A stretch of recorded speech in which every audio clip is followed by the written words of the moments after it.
আগামী বছরের ফেব্রুয়ারির প্রথমার্ধে জাতীয় নির্বাচন অনুষ্ঠানের ঘোষণা আছে অন্তর্বর্তী সরকারের।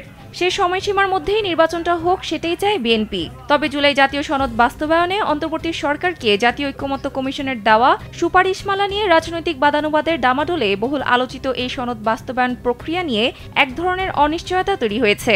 নিজেদের দেওয়া নোট অব ডিসেন্ট ছাড়াই সনদ বাস্তবায়নের সুপারিশে বিএনপি ক্ষোভ প্রকাশ করলেও আলোচনার দরজা বন্ধ করছে না দলটি। বিএনপি চায় আলোচনার ভিত্তিতেই সনদ বাস্তবায়নের বিষয়টি সন্তোষজনক সুরাহা হোক। তাদের প্রত্যাশা এই বিষয়ে সরকার যৌক্তিক সিদ্ধান্ত নেবে এবং বাস্তবায়ন প্রক্রিয়া নিয়ে রাজনৈতিক দলগুলোর সঙ্গে ফের আলোচনায় বসবে।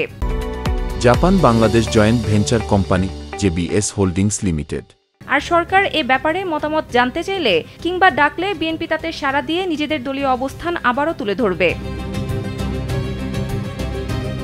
তবে জুলাই সনদের আইনের ভিত্তির জন্য চলতি নভেম্বর মাসের মধ্যেই গণভোট আয়োজনের দাবি জানিয়েছে জামায়াতে ইসলামী সহ ৮টি রাজনৈতিক দল।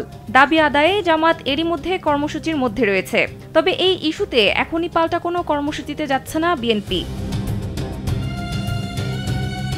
দলটি এমন কোনো অবস্থান নিতে চায় না যাতে করে ঐকমত্য কমিশনের সঙ্গে রাজনৈতিক দলগুলোর দীর্ঘ আলোচনায় অর্জিত অগ্রগতি ভণ্ডুল হয়ে যায়। দীর্ঘ আলোচনার মাধ্যমে যে রাজনৈতিক ঐকমত্য হয়েছে তার ভিত্তিতে এর সফল সমাপ্তি চায় বিএনপি।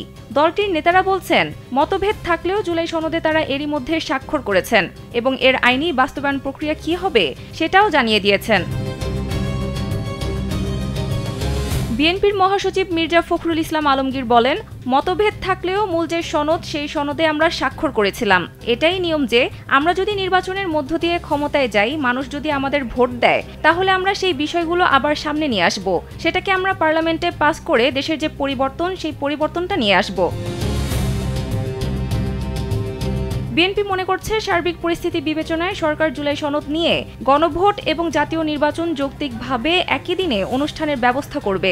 এর সপক্ষে দলের মিডিয়া সেলের এক ফেসবুক পোস্টে বলা হয়েছে, জাতীয় সংসদ নির্বাচন ও গণভোট একই দিনে আয়োজন করা যৌক্তিক, সাশ্রয়ী ও বাস্তবসম্মত। জাতীয় নির্বাচনের আগে অন্য কোনো ভোট আয়োজন কঠিন।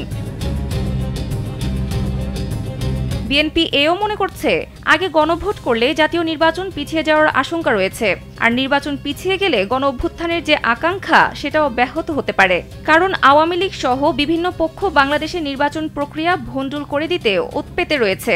এ অবস্থায় জাতীয় নির্বাচন ও গণভোট একই দিনে হওয়াই যৌক্তিক। সানজিদা ইসলাম, কালবেলা।